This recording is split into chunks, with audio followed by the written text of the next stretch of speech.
আসসালামু আলাইকুম এভরিওয়ান। চাকরের প্রেম গল্পের পঞ্চম পার্ট। তো চলো বেশি কথা না কইয়া গল্প শুরু করা যাক। তামিমের কথা শুনে নিশি ভ্যাবাচেকা খেয়ে গেল, সাথে ভাবনায় পড়ে গেল। আর মনে মনে ভাবতে লাগলো ওর কথাটার মানে কি। ও কি জানে না যে ওকে আজ রাতেই কাজ থেকে বের করে দেওয়া হবে, নাকি এইটা জেনেও এখন দুঃখে এই কথাটা বলছে। আজ রাতেই ওকে কাজ থেকে বের করে দেওয়া হবে, এরপর ওকে আমাদের বাসাতেই কাজ করতে হবে, সাথে আমার বডিগার্ড হিসাবেও। এর জন্যই হয়তো এই কথাটা বলছে। মায়া বলল, নিশি, এই নিশি। নিশি নিশি ভাবনা থেকে বেরিয়ে বলল, হ্যাঁ কে? মায়া বলল, আরে আমি। এতক্ষণ ধরে যে ডাকছি শুনতে পাসনি? কি ভাবছিলি এতক্ষণ? নিশি বলল, কই কি ভাবছিলাম, কিছুই না। মায়া বলল, তো বসে আছিস কেন, খাওয়া শুরু কর।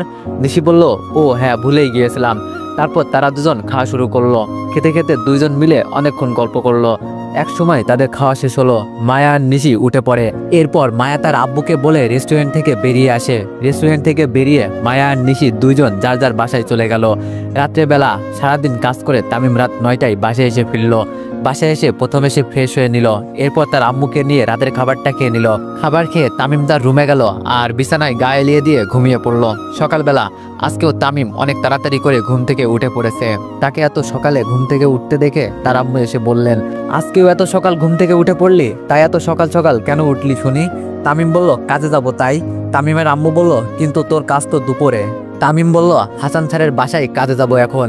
তামিমের আম্মু বলল, তোকে না গতকাল বললাম ওইখানে আরো কিছুদিন পর যাবি? তামিম বলল, হ্যাঁ, কিন্তু আজ একটা দরকারে যাব, সাথে কাজও করে আসব।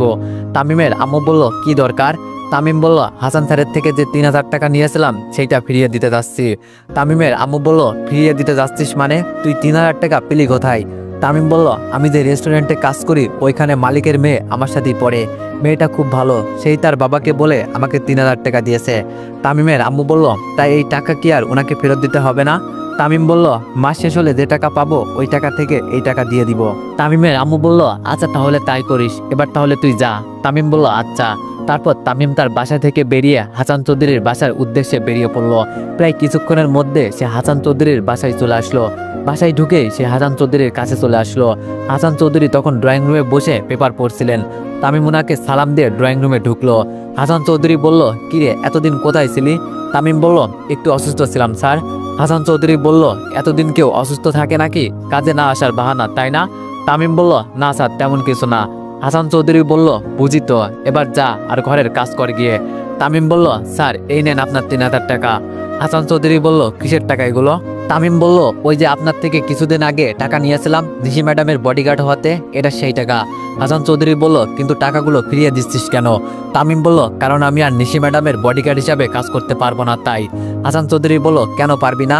তামিম বলল, আমাকে অন্য আর একটা জায়গায় কাজ করতে হয়, তাই আমি আর ওনার বডিগার্ড হিসাবে থাকতে পারবো না। হাসান বলল, আর কোথায় কাজ করিস তুই? তামিম বলল, একটা রেস্টুরেন্টে। হাসান চৌধুরী বলল, আচ্ছা ঠিক আছে, যা তাহলে এখন। তামিম আর কিছু না বলে সেখান থেকে চলে আসলো। এরপর বাসার কাজে লেগে পড়লো। সব কাজ শেষ করে তামিম বাবা নিজের বাসায় চলে আসলো। বাসায় এসে খাওয়া দাওয়া করে তামিম ভার্সিটিতে চলে গেল। ভার্সিটিতে এসে তামিম শুভর দেখা পেয়ে গেল। শুভকে নিয়ে তামিম ক্লাসের দিকে যাচ্ছে, অমনি কোথা থেকে জানি নিশি এসে তাদের পথ আটকে দাঁড়ায়। নিশি বলল, কিরে শুনলাম তুই নাকি আমার বডিগার্ড হিসাবে কাজ করবি না, আর এর জন্য যে আব্বু তোকে টাকা দিয়েছিল সেটাও ফিরিয়ে দিয়েছিস? তামিম বলল, জি আপনি ঠিকই শুনেছেন। নিশি বলল, রেস্টুরেন্টের কাজটা তো হাতছাড়া হলোই, তার উপর আবার এই কাজটাও ছেড়ে দিলি, এখন তোর ফ্যামিলি চলবে কি দিয়ে? তামিম বলল, উপরওয়ালা যেভাবে চালাবেন সেভাবেই চলবে, আপনাকে এই বিষয়ে ভাবতে হবে না, না হলে মাথায় যে কয়টা চুল আছে সব কয়টা পেকে যাবে। নিশি বলল, তোর তো সাহস কম না, তুই আমার সাথে ঠাট্টা করিস? বলেই তামিমকে মারার জন্য হাত ওঠালো, আর অমনি তামিম নিশির হাতটা ধরে ফেললো। তামিম বলল, মিস নিশি, আমি এখন আর আপনার বডিগার্ড না যে আপনি আমাকে মারবেন, বকবেন আর আমি আপনাকে কিছুই বলবো না। এখন আপনি চাইলেও আমাকে কিছুই করতে পারবেন না। অনেক সহ্য করেছি আপনার অত্যাচার, কিন্তু আর নয়। নেক্সট টাইম আমার সাথে আর টক্কর নিতে আসবেন না, না হলে অবস্থা একদম খারাপ করে ছাড়বো বলে দিলাম। বলে নিশিকে হালকা ধাক্কা দিয়ে সামনে থেকে সরিয়ে দিল। তারপর তামিম শুভকে নিয়ে সেখান থেকে ক্লাসে চলে আসলো। ক্লাসে এসে দুইজন একটা বেঞ্চে গিয়ে বসে পড়লো। এইদিকে নিশি আগের জায়গায় দাঁড়িয়ে থেকে তামিমের উপর রাগে ফুটছে আর মনে মনে বলছে, তোর খুব সাহস বেড়েছে তাই না? দাঁড়া, তোর সাহস আমি বের করব। মায়া বলল, কিরে ছেলেটা তো তোকে একদম ধুয়ে দিল, বলেই মিটমিট করে হাসতে লাগলো।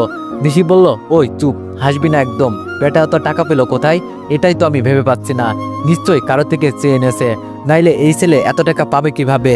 এই তোর আব্বুর থেকে ও টাকা নেয়নি তো? মায়া বলল, আরে ও আমার আব্বুর থেকে টাকা নেবে কি করে? ওকে তো আব্বু গতকালই কাছ থেকে বের করে দিয়েছেন। নিশি বলল, হ্যাঁ তাই তো, তাহলে এই বেটায় এত টাকা পেল কোথায়? মায়া বলল, এইসব ভেবে তোর কি লাভ, চল এখন ক্লাসে যাই। নিশি বলল, আচ্ছা চল। তারপর নিশি আর মায়াও সেখান থেকে ক্লাসে চলে আসলো।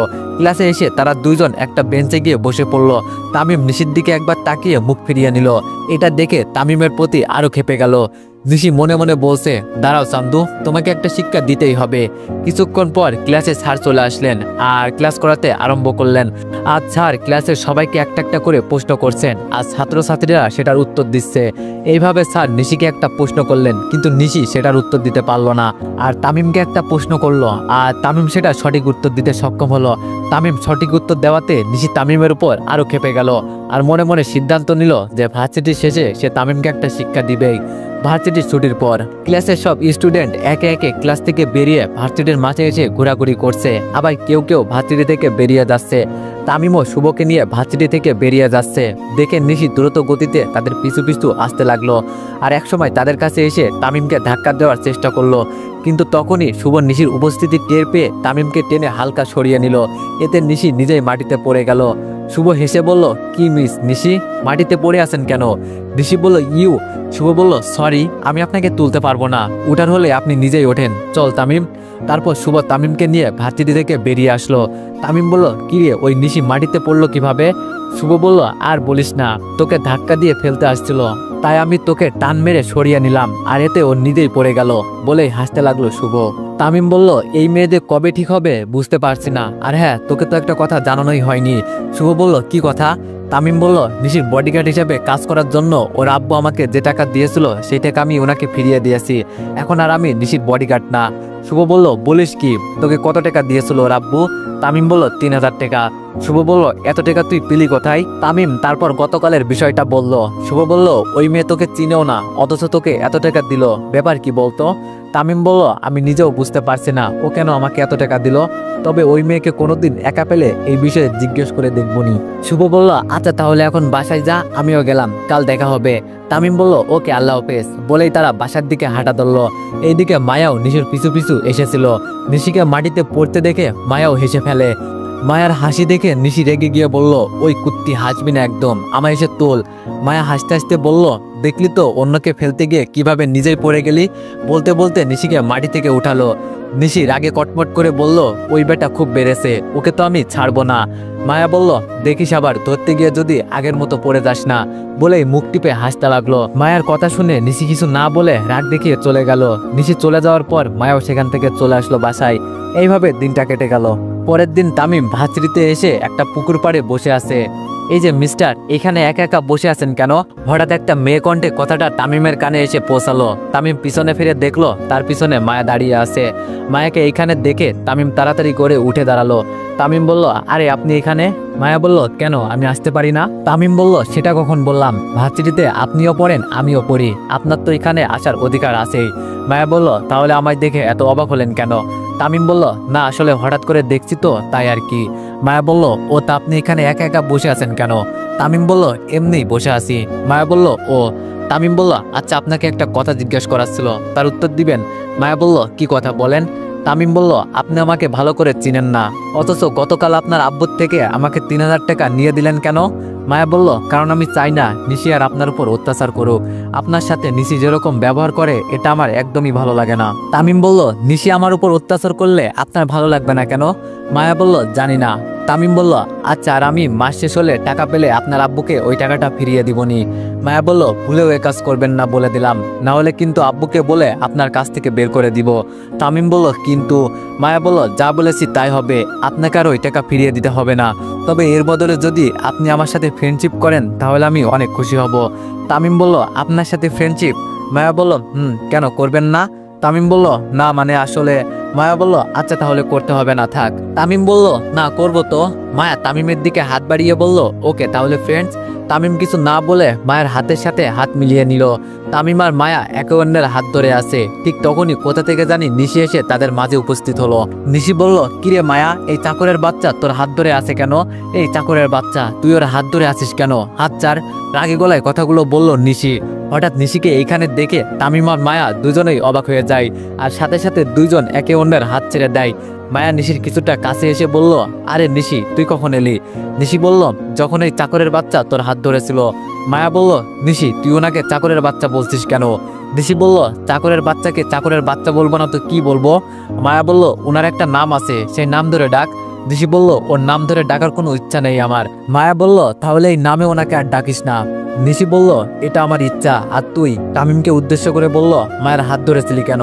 তামিম বলল, আমি ধরিনি। উনি তামিমকে থামিয়ে নিশি বলল, চুপ, একদম ওর দই দিবি না, আমি দেখেছি তুই ওর হাত ধরেছিলি। তামিম কিছুটা রেগে বলল, হ্যাঁ ধরেছি, এবং আরো ধরবো। কি করবেন আপনি? নিশি বলল, তোর এত বড় সাহস, তুই আমার মুখের ওপর কথা বলিস? তোকে তো আমি বলেই তামিমকে মারার জন্য হাত ওঠালো, আর অমনি মায়া নিশির হাত ধরে ফেললো। মায়া বলল, উনি তো আর তোর হাত ধরেনি, ধরেছে আমার হাত। এতে তোর এত প্রবলেম হচ্ছে কেন? তাছাড়া উনি আমার হাত ধরেনি, ওনার সাথে ফ্রেন্ডশিপ করার উদ্দেশ্যে আমি ওনার সাথে হাত মিলিয়েছিলাম। নিশি বলল, তুই ওই চাকরের বাচ্চার সাথে ফ্রেন্ডশিপ করেছিস, কিন্তু কেন? মায়া বলল, আমার ইচ্ছা হয়েছে তাই করেছি। তোর কোনো প্রবলেম? নিশি বলল, না, আমার কোনো প্রবলেম নেই, তবে তুই এর মধ্যে কি এমন দেখলি যে ওর সাথে ফ্রেন্ডশিপ করে নিলি? মায়া বলল, উনার মধ্যে একটা সুন্দর মন আছে, যা সবার মধ্যে নেই, তাই আমি ওনার সাথে ফ্রেন্ডশিপ করেছি। হয়তো উনি আমাদের মতো বড়লোক পরিবারের সন্তান না, কিন্তু উনি তো আমাদের মতোই মানুষ নাকি? আর আমরাই বা কি বড়লোক? আমরা নিজেরা কি আজ পর্যন্ত 1 টাকা ইনকাম করেছি কখনো? আমাদের বাবারাই তো কাজ করে টাকা ইনকাম করেন, আর আমরা তাদের টাকা দিয়ে ক্ষমতা দেখাই। কিন্তু উনি এই বয়সে পরিবারের জন্য কাজ করে ইনকাম করছেন, যেটা আমরা করছি না। তারপরও তুই ওনাকে এতটা ঘৃণা করিস কেন বলতো? নিশি বলল, তুই তোর ফ্রেন্ড নিয়েই থাক, আমি গেলাম, বলেই রাগ দেখিয়ে চলে গেল। নিশি চলে যাওয়ার পর মায়া তামিমের কাছে এসে দাঁড়ালো আর বলল, আপনি ওর কথাই মনে কষ্ট নিয়েন না প্লিজ। আসলে নিশি ছোট থাকতেই ওর আম্মু মারা যান, তারপর নিশির আব্বু তাকে তার নানু বাড়ি পাঠিয়ে দেন। এরপর থেকে নিশি ওইখানেই বড় হতে থাকে। তার নানু বাড়ির লোকেরাও তাকে খুব ভালোবাসে। যখন যা চেয়েছে সে তাই পেয়েছে, তবে তারা তাকে কোনোদিন আদব কায়দা শিখায়নি, বিধায় নিশি আজ এমন হয়েছে। বড় শ্রেণীর লোকদের ছাড়া অন্য শ্রেণীর লোকদেরকে সে দেখতেই পারে না, সবসময় তাদেরকে এড়িয়ে চলে। তামিম বলল, ওর ব্যাপারে আমি এত কিছু জানতাম না, আজ আপনার মুখ থেকে শুনলাম। তবে এটা জানি যে ওর আম্মু নেই, আর ওর ব্যবহারে আমি এটাই ভালোই বুঝতে পেরেছি যে ওর অহংকারটা অনেক বেশি। মধ্যবিত্ত আর গরিব লোকদের সে একদমই সহ্য করতে পারে না। মায়া বলল, যাক, তাহলে আপনি ওর ব্যাপারটা বুঝতে পেরেছেন, আর ওর থেকে আপনি একটু দূরে দূরেই থাকেন, কেমন? তামিম বলল, আচ্ছা। মায়া বলল, তা আপনার নামটাই তো জানা হলো না, আপনার নাম কি? তামিম। মায়া বলল, ও, আমার নাম মায়া। আচ্ছা, তাহলে এখন যাই, গিয়ে দেখি ও কি করছে। তামিম বলল, আচ্ছা। আজকে শুভ ভার্সিটিতে আসেনি, তাই তামিমকে একাই ক্লাস করতে হচ্ছে। একে একে সব ক্লাস শেষ করে ভার্সিটি ছুটি হয়ে গেল। এইদিকে মায়ার পরিবার রাতে খাবার খেতে ডাইনিং টেবিলে বসেছে। খাবার এক পর্যায়ে মায়ের আব্বু হঠাৎ বলে উঠলেন, তোমার ভার্সিটি পড়ুয়া ওই ছেলেটার আম্মু এখন কেমন আছে? মায়া বলল, কোন ছেলের কথা বলছো আব্বু? মায়ের আব্বু বলল, যেই ছেলেটা আমার রেস্টুরেন্টে কাজ করে আর আমার থেকে যে ওকে 3000 টাকা নিয়ে দিয়েছিলে তার আম্মুর চিকিৎসার জন্য, সেই ছেলের কথা বলছি। মায়া বলল, ও তামিমের কথা বলছো? আসলে আব্বু, তোমাকে আমি ওই দিন মিথ্যা বলেছিলাম, ওর আম্মু অসুস্থ না। মায়ের আব্বু বলল, তাহলে ওকে আমার থেকে এত টাকা নিয়ে দিলে কেন? মায়া বলল, ওই দিন যে রেস্টুরেন্টে আমার এক ফ্রেন্ডকে নিয়ে এসেছিলাম, মনে আছে তার কথা? মায়ের আব্বু বলল, হ্যাঁ। মায়া বলল, আসলে ওই ছেলে আমার ফ্রেন্ডের বাসায় কাজ করে। তারপর মায়া তার আব্বুকে সব খুলে বলল। মায়ার আব্বু বলল, না আম্মু, তুমি ওই ছেলেকে টাকাগুলো দিয়ে অনেক ভালো একটা কাজ করেছো। আমরা ধনী বলে গরিবদের উপর অত্যাচার করব, এটা ঠিক না। আমাদের উচিত গরিবদের পাশে দাঁড়ানো, তাদেরকে টাকা পয়সা দিয়ে সাহায্য সহযোগিতা করা। মায়া বলল, আর আব্বু, ও যদি তোমাকে ওই টাকা ফেরত দেয় তাহলে কিন্তু তুমি নিও না। মায়ের আব্বু বলল, আরে ওই টাকা যেহেতু ওকে দিয়ে দিয়েছি, তাহলে আর ফেরত নিব কেন? আমাদের কি টাকা পয়সার অভাব আছে নাকি? মায়া বলল, তা বলিনি, কিন্তু ও বলেছে মাস শেষে বেতন পেলে ওই টাকা নাকি তোমাকে ফিরিয়ে দিবে, তাই বললাম আর কি। মায়ের আব্বু বলল, এটা নিয়ে তোমাকে ভাবতে হবে না, ওই টাকা আর আমি নিব না, এখন খাওয়া শেষ করো। তারপর মায়া আর কিছু না বলে খাবার শেষ করে নিজের রুমে চলে গেল। রুমে এসে মায়া কিছুক্ষণ ফোন ঘাটাঘাটি করে ঘুমিয়ে পড়ল। সকালবেলা প্রতিদিনের মতো আজকেও তামিম সকাল সকাল ঘুম থেকে উঠে হাসান চৌধুরীর বাসায় চলে গেল। ওইখানে গিয়ে এসে নিশির সামনে পড়ে গেল। নিশিকে দেখে তামিম অন্য রুমে এসে ঘর ঝাড়ু দিতে লাগলো। প্রায় কিছুক্ষণ পর নিশি তামিমকে ডাক দিয়ে তার রুমে আসতে বলল। তামিমও ঝাড়ুটা ফেলে নিশির রুমে চলে এলো। তামিম বাইরে দাঁড়িয়ে বলল, ম্যাম আসবো? নিশি বলল, আয়। তামিম বলল, জি ম্যাম, আমায় ডেকেছেন? নিশি বলল, আমার জন্য 1 গ্লাস পানি নিয়ে আয়। তামিম দেখলো নিশির বিছানার পাশে একটা টেবিলে পানির জগ আর গ্লাস রাখা। এসব দেখে তামিম বলল, পানি তো আপনার পাশেই আছে ম্যাম, তাহলে? আর নিশি বলল, তোকে পানি এনে দিতে বলেছি, তাহলে বাড়তি কথা বলছিস কেন? যা পানি নিয়ে আয়। তামিম বলল, জি ম্যাম, একটু অপেক্ষা করেন, নিয়ে আসছি। বলে নিশির রুম থেকে বেরিয়ে নিচে চলে আসলো। নিচে এসে তামিম এক গ্লাস ভর্তি পানি নিয়ে আবার নিশির রুমে চলে আসলো। তামিম বলল, ম্যাম আপনার পানি। নিশির দিকে গ্লাসটা এগিয়ে দিয়ে বলল। নিশি বলল, দে। তারপর তামিম নিশির হাতে পানির গ্লাসটা দিয়ে গ্লাস ছেড়ে দিতেই নিশিও গ্লাসটা হাত থেকে ফেলে দিল। ব্যাস, গ্লাসটা মেঝেতে পড়ে টুকরো টুকরো হয়ে গেল। এরপর নিশি বিছানা থেকে উঠে তামিমকে চর মারতে যাবে, অমনি তামিম নিশির হাত ধরে ফেললো আর বলে, গ্লাস ভাঙলেন আপনি আর চর খাবো আমি? এটা কি করে হয় ম্যাম? আপনাদের বাসায় কাজ করি বলে যে আপনার সব অত্যাচারও আমার সহ্য করতে হবে, এটা কিন্তু আমাকে বলা হয়নি। নিশি রাগী গলায় বলল, তোর সাহস হয় কি করে আমার হাত ধরার? হাত ছাড় আমার। তামিম বলল, নেন, ছেড়ে দিলাম। বলে নিশির হাত ছুঁড়ে মারলো। এতে নিশি ব্যালেন্স হারিয়ে বিছানার উপর পড়ে গেল।